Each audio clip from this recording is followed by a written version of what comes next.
What if the most radical act of rebellion in the future is to say nothing at all?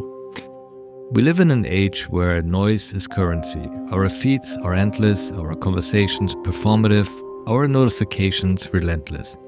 In this economy of attention, the loudest voices win until they don't, because something subtle is shifting. A quiet uprising is underway. And it's not just about logging off or going offline, it's about redefining the value of silence itself. In a world built on algorithms that reward visibility, choosing invisibility has become the new power move. Silence is no longer emptiness, it's intent, it's resistance, and increasingly, it's becoming a form of cultural and even spiritual capital. We weren't always this loud, or rather this constantly on. There was a time when privacy was a right, mystery was magnetic, and being unreachable made you seem important. But today, silence feels like a threat.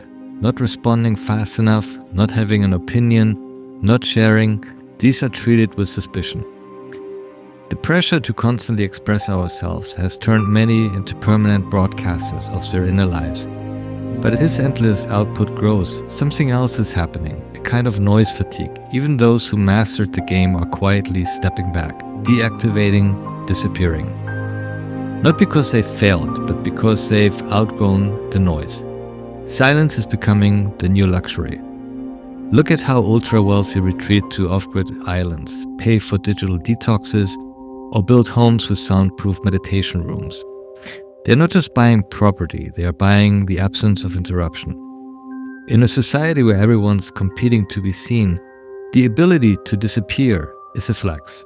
Silence signals status. It says, I don't need to shout to matter. It reframes influence as presence, not performance. We used to flaunt our relevance by being everywhere. Now, the truly influential are those who show up rarely. But when they do, you listen. Beyond status, silence is also becoming sacred. There's a spiritual hunger that no amount of streaming, scrolling, or sharing can satisfy. The more we crowd our minds with noise, the more we long for a clearing, a space where thoughts can land, a moment to feel something uncurated. This isn't just a wellness trend, it's existential. In a hyper-connected world, people are starving for something that feels real, unfiltered, and slow. Silence offers that. Not as absence, but as presence, as reverence. Monasteries are filling up again. Silent retreats have waitlists. The quiet is calling. Silence is also a tactic. Brands are experimenting with minimalism. Artists are going off-grid to preserve mystique. Influencers are rethinking oversharing. In some circles, not posting has become more impactful than posting. The game is no longer how loud can you be? It's, can you hold your silence long enough to be missed?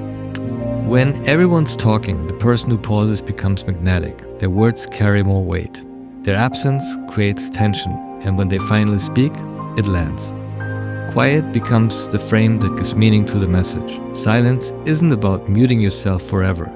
It's about being deliberate, strategic, selective. It's about choosing what deserves your voice and what doesn't.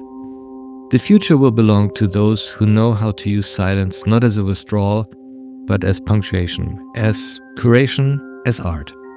Minimalism wasn't just a design trend, it was a symptom of overwhelm, of burnout, of the longing for less. It's now in its next evolution.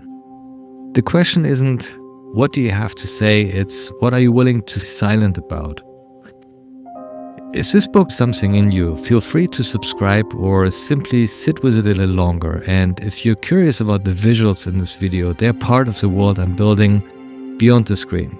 You can explore more of my work at TOMAAS.com.